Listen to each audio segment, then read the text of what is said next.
who have also been very successful. Let's take Warren Buffett of Omaha, Nebraska.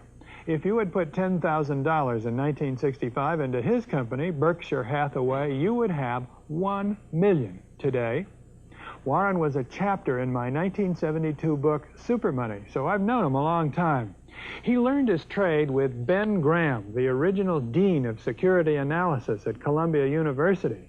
I don't think Warren has ever been on television until this interview, and he has certainly never courted publicity, but recently he got a lot of it when he emerged as the key figure in the takeover of ABC by Capital Cities. Warren will be the largest shareholder of the new company, and his own net worth is now far in excess of $500 million. But when I spoke with him last fall in his office in Omaha, he very characteristically made his investment style seem so perfectly simple. The first rule in investment is don't lose. And the second rule in investment is don't forget the first rule, and that's all the rules there are. I mean, if you buy things for far below what they're worth and you buy a group of them, you basically don't lose money. Warren, what do you consider the most important quality for an investment manager?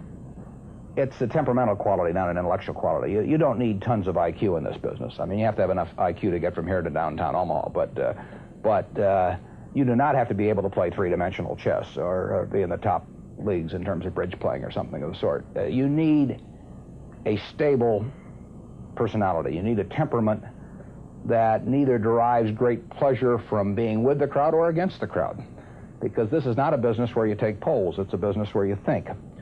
And Ben Graham would say that you're not right or wrong because 1,000 people agree with you. And you're not right or wrong because 1,000 people disagree with you. You're right because your facts and your reasoning are right.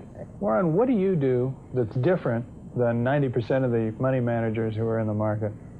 Certainly most of the professional investors focus on what the stock is likely to do in the next year or two, and they have all kinds of arcane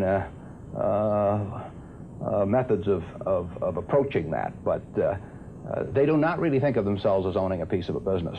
The real test of whether you're investing from a value standpoint or not is whether you care whether the stock market is open tomorrow. If you're making a good investment in a security, it shouldn't bother you if they close down the stock market for 5 years. All the ticker tells me is the price. Yeah. And I can look at the price occasionally to see whether the price is outlandishly cheap or outlandishly high, but prices don't tell me anything about a business. Business figures themselves tell me something about a business, but the price of a stock doesn't tell me anything about a business. I would rather value a stock or a business first and not even know the price, so that I'm not influenced by the price in establishing my valuation, and then look at the price later to see whether it's way out of line with what my value is. So Buffett chose to stay in this world, Omaha, Nebraska, where corn grows just minutes from downtown. Now, Omaha is a nice town, but nobody claims it's a world financial center. Here, the only thundering herd is actually on 4 feet. Don't you find Omaha a little bit off the beaten track for the investment world? Well, believe it or not, we get mail here, and we get periodicals, and we get all the facts needed to make decisions. And unlike Wall Street, you'll notice we don't have 50 people coming up and whispering in our ear that we should be doing this or that this afternoon. You appreciate the lack of stimulation here? I like the lack of stimulation. We get facts, not stimulation here. That's terrific. How can you stay away from Wall Street? Well, if I were on Wall Street, I'd probably be a lot poorer. You get overstimulated in Wall Street, and you hear lots of things, and you may shorten your focus, and a short focus is not conducive to long profits.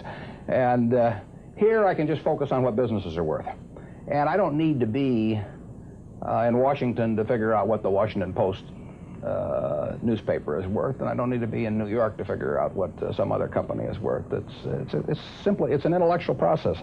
And the less static there is in that intellectual process, really the better off you are.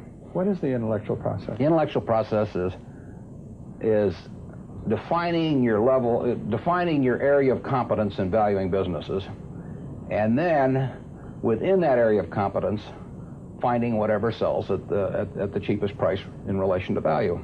And there are all kinds of things I'm not competent to value, but there are a few that I am competent to value. Have you ever bought a technology company? No, I really haven't. In 30 years of investing, not one? I haven't understood any of them. So you haven't ever owned, for example, IBM? Never owned IBM. Marvelous company. I mean, a sensational company, but I haven't owned IBM. And so here is this technological revolution going on, and you're not going to be a participant. Gone right past me.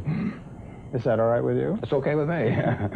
I don't have to make money in every game. I mean, I don't know what cocoa beans are going to do. There are all kinds of things I don't know about, and that may be too bad. But why should I know all about them? I haven't worked that hard on them. In the securities business, you literally every day have thousands of the major American corporations offered to you at a price that changes daily, and you don't have to make any decisions. You have to make nothing is forced upon you. So there are no called strikes in the business. The pitcher just stands there and throws balls at you, and if you're playing real baseball and it's between the knees and the shoulders, you either swing or you get a strike called on you. If you get too many called on you, you're out. In the securities business, you sit there and they throw U.S. Steel at 25 and they throw General Motors at 68, and you don't have to swing at any of them. They may be wonderful pitches to swing at, but if you don't know enough, you don't have to swing. And you can sit there and watch thousands of pitches, and finally you get one right there where you want it, something that you understand, and then you swing. And so you might not swing for 6 months. You might not swing for 2 years. Isn't that boring? It would bore most people, and certainly boredom is a problem with most professional money managers. If they try to sit out an inning or two, not only do they get somewhat antsy, but their clients start yelling, "Swing, you bum!" from the stands, and that's very tough for people to do. Warren, your approach seems so simple. Why doesn't everybody do it? Well, I think partly because it is so simple. That the academics, for example, focus on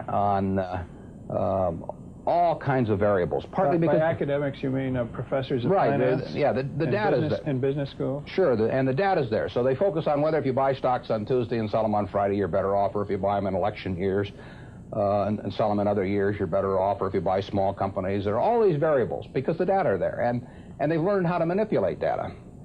And as a friend of mine says, to a man with a hammer, everything looks like a nail. And once you have these skills, you just are dying to